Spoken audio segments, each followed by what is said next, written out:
Olá, alunos do curso de Licenciatura em Educação Física da Univasf, sou o professor Álvaro Milene, estou aqui com vocês para gravar a primeira videoaula dessa disciplina de Didática da Educação Física 2. Nessa disciplina, em modo geral, como eu falei na apresentação, a gente vai tentar trabalhar com exemplos específicos de conteúdos da Educação Física, a gente escolheu alguns para a disciplina, que vai ser o atletismo, a capoeira e o futebol. E a partir desses conteúdos específicos, a gente vai pensar e vai apresentar os pressupostos para uma unidade didática desse conteúdo nas aulas de educação física escolar, e também exemplos de como seria, como a gente poderia ministrar esses conteúdos dessa unidade didática na educação física escolar. Então, em cada módulo a gente vai ter duas videoaulas, que podem ser fragmentadas, dependendo do tamanho que fiquem. E na primeira, eu sempre vou falar dos pressupostos para essa unidade didática específica, no caso aqui vai ser o atletismo. E na segunda videoaula de cada módulo, a gente vai trazer os exemplos de como seriam essas unidades didáticas. Então, eu vou falar agora para vocês dos pressupostos, como a gente está pensando essa unidade didática para o ensino do atletismo na educação física escolar, e quais são esses requisitos, vamos dizer assim. Então, assim, eu vou estar trabalhando com vocês, como eu mostrei na apresentação da disciplina, nessa disciplina, a gente vai estar sempre trabalhando com uma didática, com uma perspectiva teórico-metodológica, que vai subsidiar a didática da educação física com o professor Heleno Kunz. A gente vai trabalhar com esses livros, com a coleção aí de didática de educação física, que ele escreveu ainda em meados da década de 90, indo para os anos 2000. Já tem alguma trajetória nessa produção dele, mas eu acho uma produção relevante.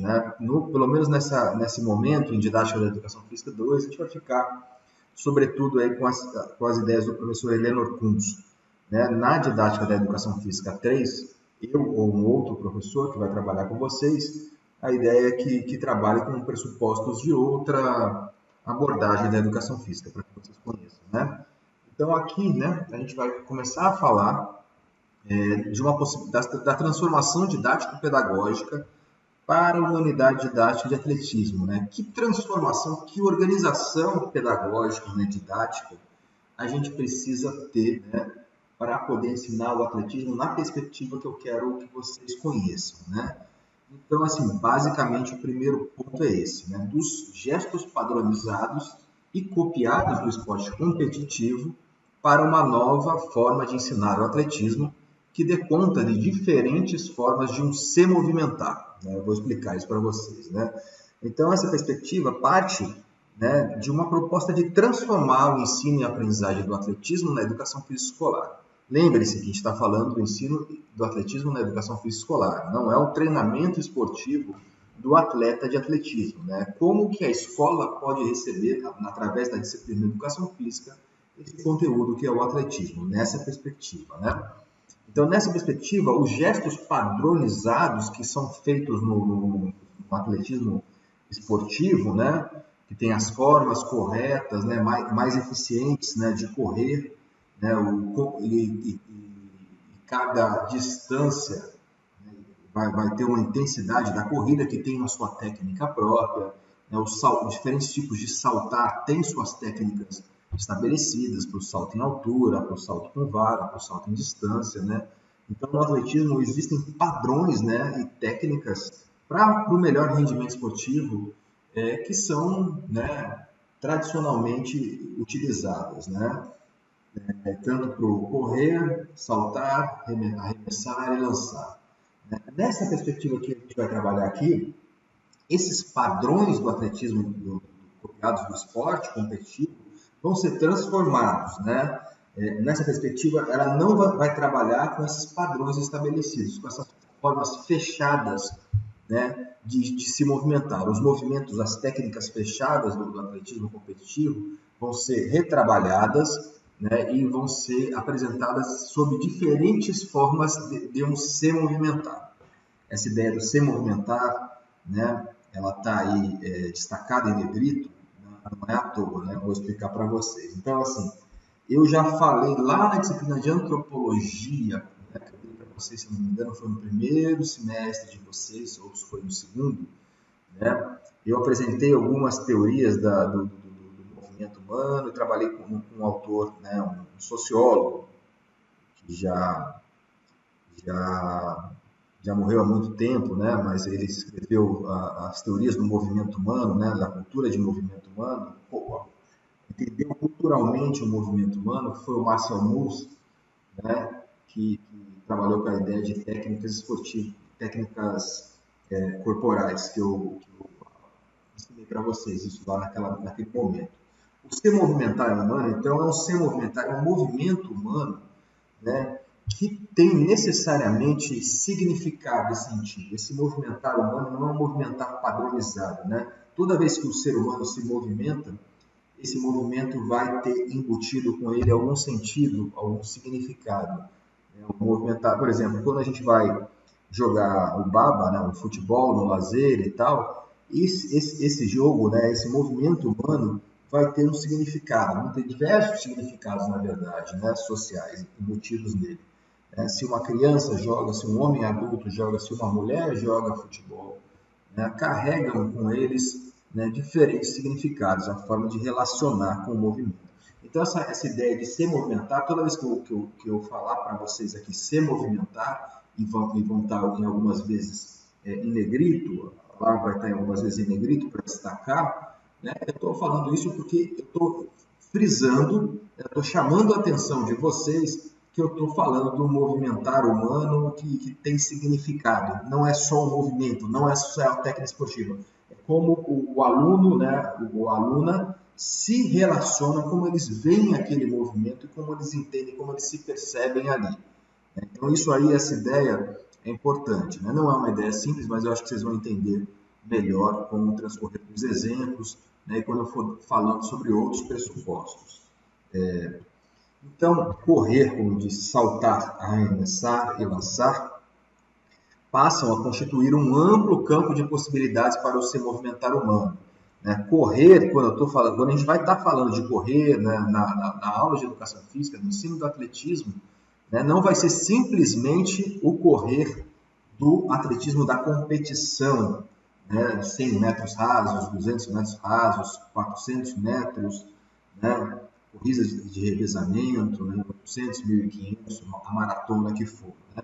Esse correr vai ser um correr que vai ser relacionado também com o correr do atletismo da competição, mas é um correr mais amplo. É o homem correndo. Né? Várias possibilidades do correr e que esse correr seja um correr com significado, né? A gente vai explicar, né? O saltar também, o arremessar e o lançar. Todas essas possibilidades que estão relacionadas ao atletismo vão ser ressignificadas, né?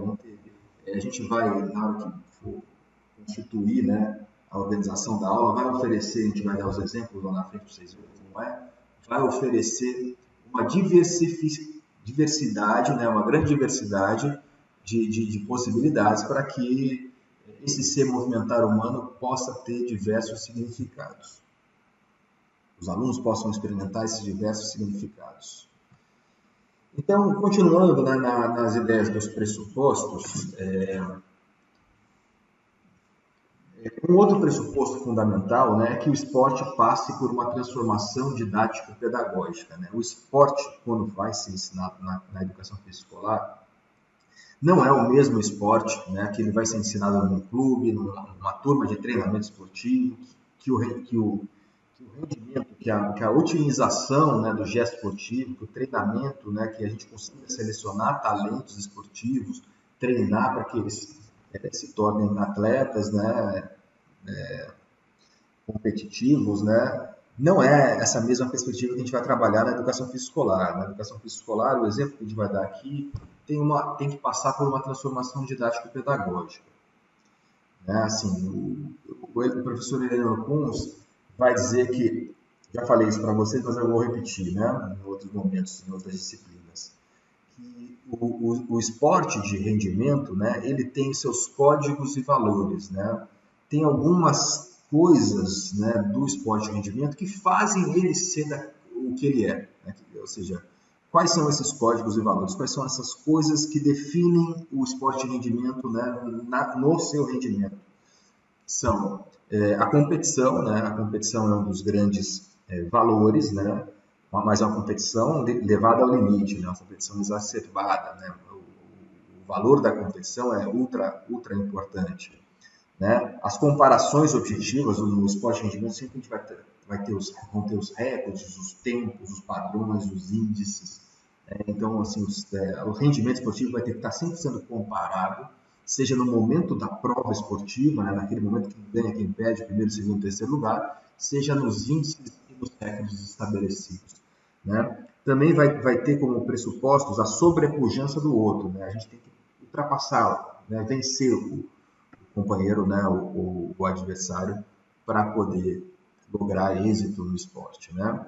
Então, esses são os principais, né? Assim, tem alguns outros, como a especialização precoce, ninguém é atleta de alto rendimento de mais de uma modalidade esportiva, você tem que escolher e se especializar naquilo. Então, esses códigos de valores são importantes, são válidos e são relevantes, né? E devem ser trabalhados no esporte de alto rendimento, né? Na escola, quando chega o atletismo na escola, outras coisas são mais importantes do que a competição exacerbada, as comparações objetivas, a sobrepujança do outro e a ultra especialização precoce, né? E a gente tem que se preocupar com outras coisas, e por isso essa transformação didático-pedagógica, né? Então, um outro pressuposto é que o campo de diferentes e significativas possibilidades do se movimentar no atletismo, né? Do correr, do saltar, do arremessar, lançar, seja encenado de forma a realmente atender a múltiplas possibilidades de sentido, né? Ou seja, essa ideia de encenação, que o campo seja encenado, é uma metáfora que o Leclerc trabalha, né? Comparando com o teatro, né? O teatro é uma peça encenada. Então, para ele também, né, o gesto, na aula, né, os gestos esportivos vão ser encenados, ou seja, dramatizados, né? Os alunos vão ter que encenar, né? Se preparar para representar aquele gesto, entendendo o sentido, né?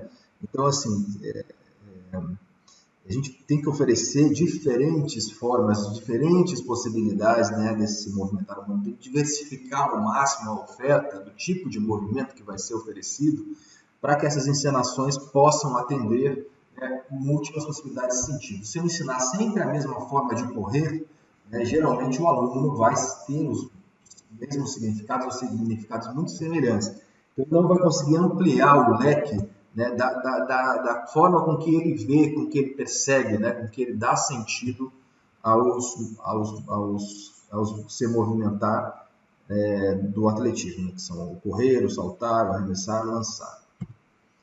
Um outro pressuposto é que o aluno seja colocado no centro do desenvolvimento das ações de aprendizagem, né? A gente tem que trazer o aluno, a preocupação tem que estar sempre focada no aluno, né? A preocupação é com o aluno e com a sua aprendizagem, e não com a modalidade esportiva em si. Por que a gente traz esse pressuposto, né? Porque muitas vezes você está ensinando uma modalidade esportiva na escola e a sua intenção ali é que fazer com que a gente treine alunos e tal para poder selecionar talentos, né, para poder encaminhar esses talentos, para formar uma base esportiva para o esporte de rendimento nacional, né, que a escola seja um grande celeiro, né, para o esporte de rendimento e tal. Isso tudo aí, né, essa perspectiva estaria tendo como preocupação a modalidade esportiva em si, né? Nesse caso, ele teria que ensinar exatamente as formas do correr, do lançar, do saltar, do arremessar, que são colocadas no atletismo, né? Se a minha preocupação é a modalidade esportiva em si. Mas se a minha preocupação é o aluno, se o aluno é que está no centro do desenvolvimento das ações de aprendizagem, para o desenvolvimento do aluno que eu devo voltar as minhas ações, né? Eu devo fazer com que ele consiga se desenvolver como aluno, como pessoa, né, na relação que ele vai ter com a prática do atletismo. Essa é a minha grande preocupação. É o aluno, como ele vai se relacionar com o atletismo, e não o atletismo em si. Né? Mais um pressuposto, né, já partindo aqui para a última página de slides, né, mais um pressuposto é que o aluno deverá ser descobridor de novas possibilidades e sentidos para as experiências do se movimentar vividas no atletismo. Né? Então, essa ideia de ser descobridor, né, de descobrir novas experiências, tem uma ideia de protagonismo. Né? Aí não é o professor que vai dar o queijo para o aluno, vai dar o queijo para o aluno mastigar. Ele vai tirar o queijo, vai fazer o aluno ir buscar e descobrir. O aluno tem que ter protagonismo. Né? O professor não vai entregar toda a tarefa, né? Tudo aquilo que o aluno tem que saber.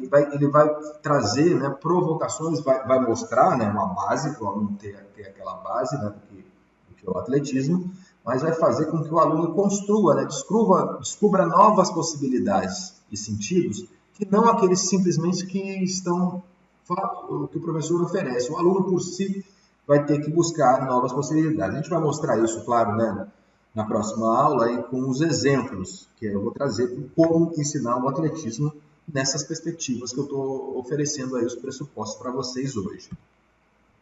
Então, mais um pressuposto é que as instâncias significativas, aí a gente tem que entender o que é instâncias significativas, né?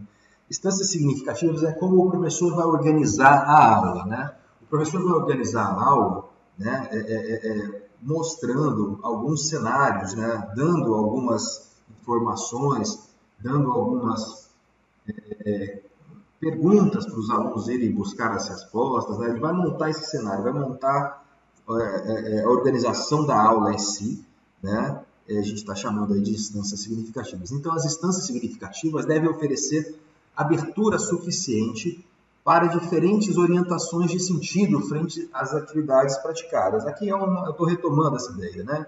Que assim, sempre frisando essa ideia de que a gente tem que oferecer diferentes orientações de sentido, né? Não pode ser sempre a mesma prática que vai levar o aluno a fazer um gesto motor impensado praticamente. Sempre vai ter o gesto motor sempre vai ter uma relação cognitiva, sempre vai ser pensado, mas é sempre muito pouco pensado. A gente tem que fazer com que o aluno pense, dê significado, entenda aquele movimento que ele está fazendo, né? Que o movimento seja um movimento muito refletido, né? Ele tenha consciência, reflexão, ele saiba entender como ele se relaciona com correr, com lançar, com saltar, arremessar, né? Quais são as relações, as possíveis relações que ele pode ter com essas manifestações, né? Como ele pode, quais são as necessidades, né, como ele lida com os interesses deles com relação a essas manifestações. E aí os alunos devem ter condições, né, de questionar esse sentido fechado das modalidades do atletismo do sistema esportivo. Né? Depois de passar por essas outras possibilidades, né, de correr, arremessar, lançar, de que sejam possibilidades que deem outros e vários significados, né, a essas práticas, que os alunos consigam fazer esses movimentos de forma refletida, né, consigam ver os significados, entender os significados, né, vários significados, eles consigam voltar e olhar para os gestos fechados do sistema esportivo, do atletismo, né, com condições de questionar, de perceber que aquele sentido é muito doutrinador, é muito fechado, né, é muito encaixotadozinho, né, ele precisa de ter uma percepção com relação ao correr, ao saltar, ao lançar, arremessar, muito mais ampla que meramente as modalidades do sistema do atletismo esportivo. Porém, né, as formas tradicionais conhecidas do atletismo devem servir de base para as transformações didático-pedagógicas. Né? Assim, não estou dizendo absolutamente, né, que os alunos não devam conhecer, né, eles devem partir do conhecimento, vocês vão ver lá nos exemplos, a gente vai partir do ensino, né, das técnicas, eles vão conhecer lá quais são os tipos de corrida, os tipos de salto, né, os tipos de arremessos, os tipos de lançamentos, né, das modalidades de atletismo masculina, né, e as modalidades femininas. Né? Então, eles vão conhecer esses gestos, vão conhecer as técnicas, vão conhecer os recordes, vão conhecer as dificuldades, né, para poder ter como base, né, e depois ter uma ampliação, uma transformação didático-pedagógica para depois, enfim, ele ter esse significado, esse leque de significados do se movimentar ampliado. Tá bom, pessoal? Por hoje é só. E na próxima videoaula eu vou apresentar aí os exemplos. Talvez seja mais de uma.